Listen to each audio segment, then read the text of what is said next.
All right, we're here on another episode of Around the County with Supervisor Jim Desmond. I'm Miles Himmel, Communications Director for District 5. And today we've got two awesome guests, in fact. We usually do one. We've got two, and they're in the same little bubble, which is awesome. This is a really cool thing, and I'm really excited. We've got Brandon Parkhurst and Sebastian Slobin. And, Supervisor and I were just talking, and I figured what better you guys kind of tell us your background. And Brandon, I'll start with you, and then and Sebastian, your background, and then we'll kind of talk about why we're here today. Yeah. Okay. Well, thanks a lot for having us on, first of all.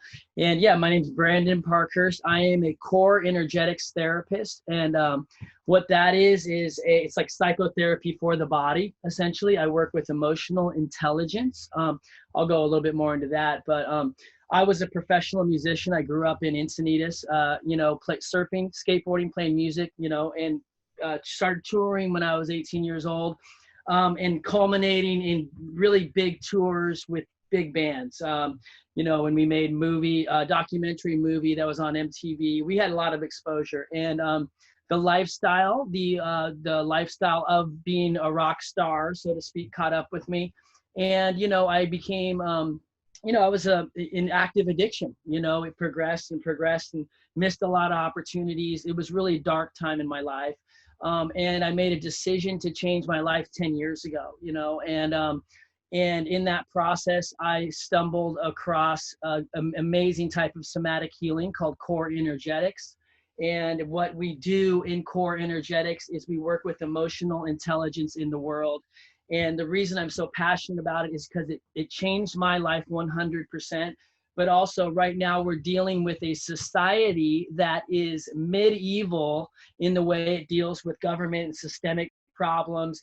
And it's very like almost caveman-like in how we deal with emotional intelligence with our, raising the kids and the adults being able to communicate. And at the same time, we have like light years ahead in technology. So we have technology and screens pumping all of this stuff into us. We're not able to deal with it emotionally. And what that's doing is causing society to separate and make itself small and disconnect, right?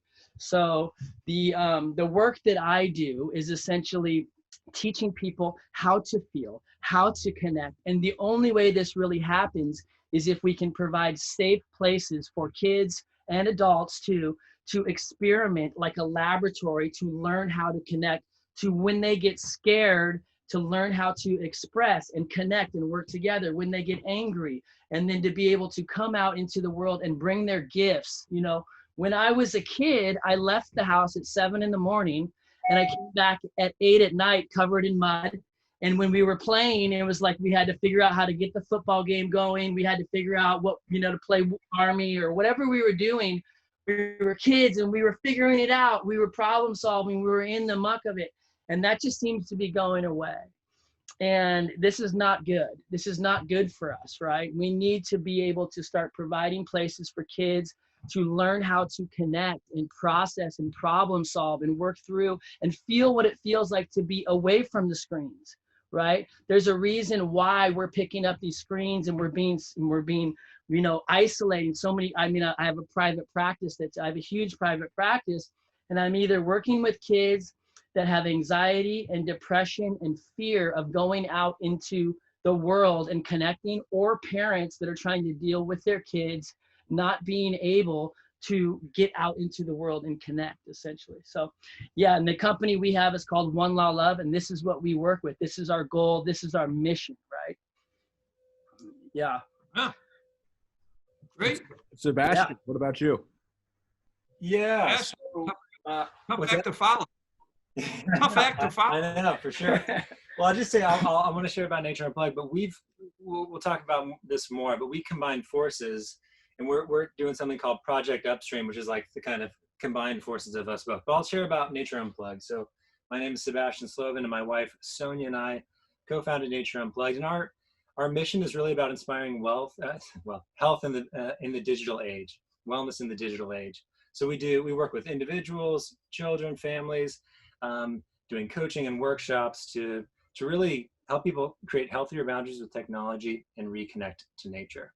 And I want to just share a little bit about my backstory as well. I was fortunate to grow up in San Diego, like Brandon. I grew up in La Jolla, And a lot of my early memories were around the ocean. I was in the beach, at the beach a lot with my dad, who was this really amazing swimmer. And I didn't know it at the time, but my dad was really struggling with a lot of mental health issues. And when I was 6 years old, he ended up taking his own life and completely flipped my world upside down and my family's world upside down. And I really struggled after that. You know, I went from being this rambunctious, you know, outgoing little character to really shut down. And I kind of, Brandon was talking about emotional intelligence. I kind of did my best to not feel what was going on. And I struggled as I got older and into my teens. And I was very fortunate to have that early connection with the ocean that I think my dad instilled in me. And so anytime things got tough for me, nature was basically my medicine, my place of refuge. And as I got older and grew up and I really wanted to do some work that was facilitating getting people outside. And so that's what I started doing. Nature Unplugged started out, you know, doing guided nature trips around San Diego and Southern California. And I started to see that it was great getting people out, but especially with working with kids, how much of a barrier technology and devices were to getting outside. They, you know, we'd go on these hikes and kids would just be talking about video games. And I'd be like, what, you know, we have to look at the tech piece. That's what we really started to dive into. Brandon talked about this a little bit, like what's going on the back end of the technology that pulls us in so incredibly strongly. Yeah, so I mean, I think where we're both at too, and I don't want to speak for Brandon, but I did work in suicide prevention for a while. I'm really passionate about mental health and suicide prevention, but I think when we're dealing with people, whether it's drug addiction or mental health, at the point of crisis, that's really important work, but we want to get way upstream, way preventative, you know, right. like start with kids early and give them the tools to use nature as a refuge like I had, and to use music and to feel your emotions in these different things. Yeah. So it's like when we mean upstream, so when I got off drugs and alcohol, which really no addiction is about the substance. It's about the emotions we don't want to feel underneath, right? And when I got off, what we mean by upstream is I'm already hanging off the waterfall. And we as a civilization or, you know, communities are spending millions of dollars for people already off the waterfall. And our view is not to turn our back on those people, but let's get upstream. Let's start spending our energy and our time upstream. So before the waterfall fork even comes, we're leading people on the other end, you know? That's what we really want to do. And here's the thing with the energy, it's like emotion. If you think of the word emotion, it's energy in motion. We have to start getting used to learning and facilitating young people how to feel and how to communicate and how to connect. That's what we mean by upstream. Well, I got to tell you, it's very interesting, and it's a whole different perspective from, I'm an engineer and you know, kind of more hands-on type of thing, and it really works for me. But a lot of people, but there's so much anxiety out there. Yeah. Today, you know, with COVID, and I know we're not going to solve COVID here today, but there's so much anxiety out there. So how do you kind of tie what it is you're doing? And I think this, COVID or not, what you're expressing is, you know, what we need, you know, whether we have this virus or not. But what are you kind of, what are you suggesting for today, for kids today, dealing with the anxiety, dealing with Zoom classes and things like that? What's your perspective on that? Great question. Like, here's a good analogy. I just wanted to share this, and then you can speak to this too a little bit. But let's just use a situation. Like, say I have my girlfriend, and she has a boss that calls her on the phone, and every time the boss calls, the boss is the nicest guy. She's never had any problem with him. But when the phone rings, she gets anxious, right? She's anxious, and so she's needing to learn how to feel. Kids are locked inside. They're in front of a computer. They're not able to go anywhere. They're not able to connect. They're feeling anxious. So what our mission is combined is to get the kids into a safe place with like a safe facilitator like Sebastian or myself, where they're either walking through nature and they're able to express, I feel anxious, I feel scared, and we can go down to the root of what this place is. Usually people feel afraid to connect.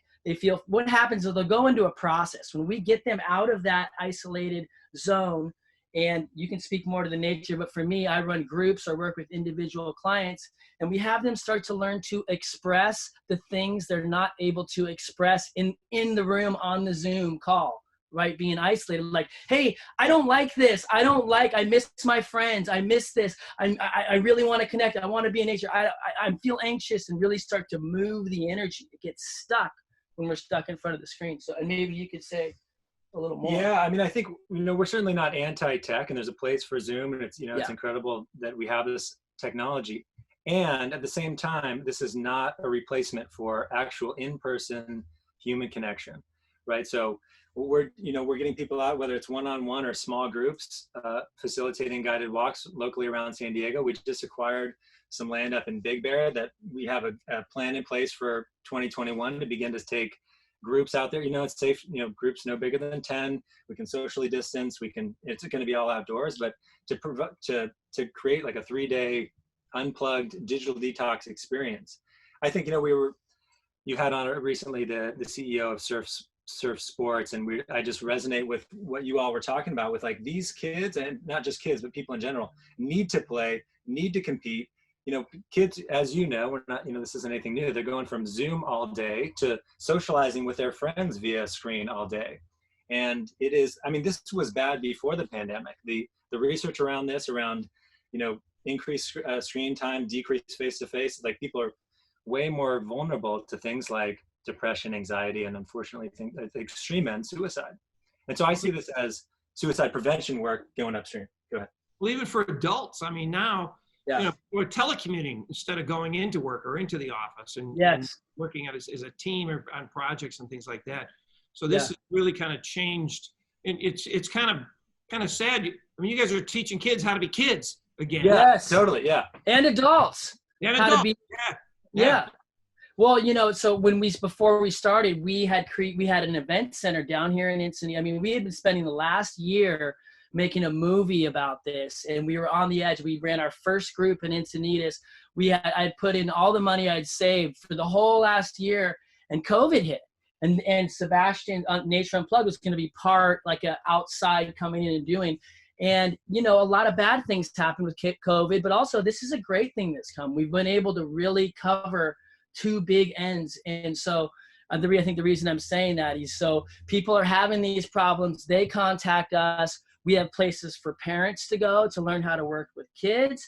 We have a place for kids to go to learn how to be in the world. We have a place for men to go work with men so they can get in their masculinity. We have women's groups, so women can. We have LMFTs, and we have a good crew of people that are all on board, as well as a huge, I guess what you'd call a high-profile reach of people as well. Because I was a musician, we have the guitar player from the band Korn.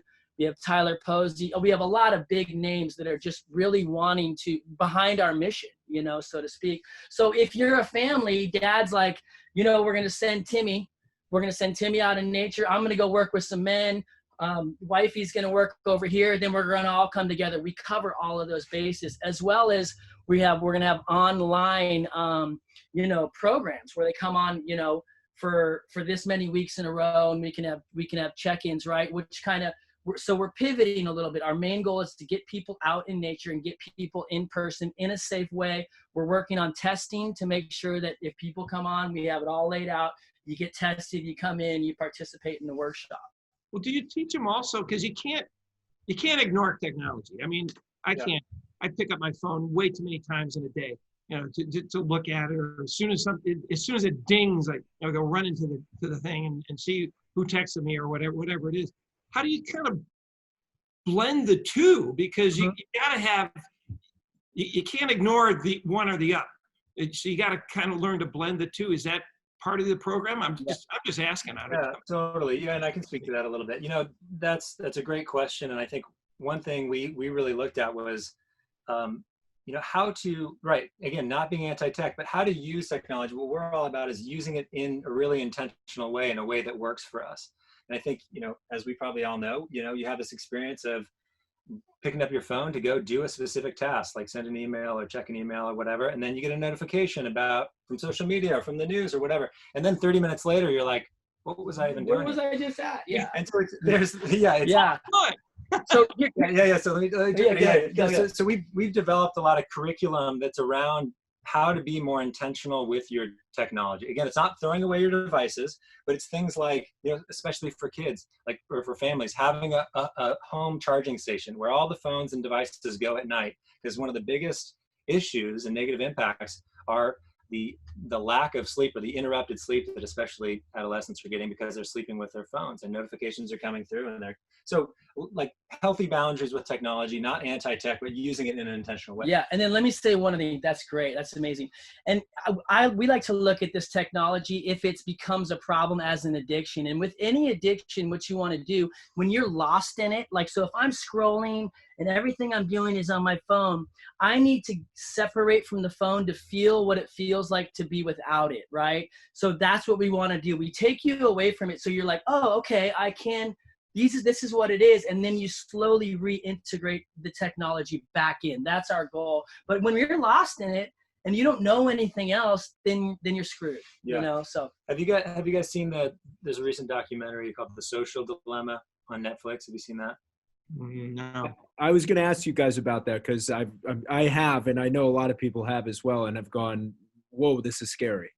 Yeah, I mean, we don't have to go in a super deep dive, but it's worth checking out if you haven't seen it. It's it really it does a very good job of showing what's going on the back end of our technology, the type of coding that the people are so smart, and there's so many ways that they get us to come back more and more. The whole thing's called the attention economy. Basically, it works like the longer our eyeballs or our attention is on a screen or an app or a particular game, the more money they're making through advertising. And again, the movie does a great job of detailing that. But what I was shocked with when I watched the movie was that there is zero about solutions. They present this, here's the issue, and then they're like, well, we're going to work on, government, getting the government involved to regulate Facebook. And it's a long play, right? So how do we as individuals do this? And that's what we're really passionate about, is people being more intentional in day-to-day life, and then having these opportunities to do some real nice digital detox unplugged time, and feeling your emotions and working that stuff out too. Yeah, totally. I mean, look, I get a lot of benefit out of my social media. It tells me cool information for me to watch. It's always popping up the next cool therapeutic thing. If I'm looking, so it is a tool, just like our mind's a tool, but we overuse it, right? So that's one of the things we treat. Our mind is supposed to be used to figure some stuff out and then be back in the body and enjoying life and being present, right? It's the same with the phone. So well, yeah. You gotta have gaps away from it in order to know that there's something better, and then reintegrate it. That's the same with any addiction. Well, and you're right. As soon as you get on, it's happened many times. I'll get online to check an email or do something, or check the bank statement or something, and I'm 30 minutes later, I forgot while I was even there, right. It's kind of embarrassing, but you're right, and it really sucks a lot of time out of your life, and we are missing the interaction. I think with kids' sports and things like that, as you mentioned before. We talked to people, just kids not having the opportunity to play with one another. My daughter's she's a third grade teacher, and what the kids like the most, and she teaches all online because that's the only thing the school offers. Yeah. They like the most is the breakout rooms where they go, where 4 or 5 of them are interacting and doing something, as opposed to a screen of 20 or 30 kids, on there all at one time. They love that interaction part. They look forward to the, even though it's still online, at least it's a smaller group of people that they can hang and interact with. Right. Yeah. And the big hope is that we, first thing I want to say is it's such a perfect storm of people already lost in the phones, and then the fuel of COVID keeping you isolated. So that's something big we're up against. The big hope is that the fear mongering that's happening in the world right now will somehow lighten, and we're ready. You know what I mean? We're ready for when people want to go, and during this process. So, we need to we're ready. We see it ahead of time. We see that this is going to be so needed, right? Yeah. Well, and that's probably a great place to kind of wrap it up, because Brandon, Sebastian, we've gotten hundreds of emails from concerned parents, especially, can you please get our kids back to school? Can you do this? Can you do that? I have a feeling you guys will be very busy, and I'm sure many people watching this, listening to this, will want to reach out. So that was going to be kind of my last question. How can people how can people get involved? Yeah, totally. Yeah, so you can go to natureunplugged.com, natureunplugged.com, and that's where you can find, we've got tons of online resources, and then that's where you can sign up for workshops, retreats, and all that stuff. You can, if anyone wants to reach out to me directly, it's Sebastian@natureunplugged.com. We can send you this too to include in the show notes or whatever. And then Brandon, how do people reach out to you? Yeah, so then you can just, if you want to do group or individual sessions, we're aligned with them right now. And so it would be Brandon, BRANDON at onelawlove.com. Well, I just want to say thank you I love the energy. I love the passion. It exude, and that's really what's kind of missing out there right now. And there's so much anxiety, and unfortunately, we've had a lot more. The way people are coping with it here lately is with drug use and other types of avenues they're using to get away, and just getting outdoors and being part of nature is and just being able to express yourself is becoming more and more difficult in these days. So. Love the passion, love your devotion and energy, and hopefully this will help us get through the virus here and have a better on the other side. Thank you, Mr. Supervisor. Yeah, absolutely. Thanks, guys.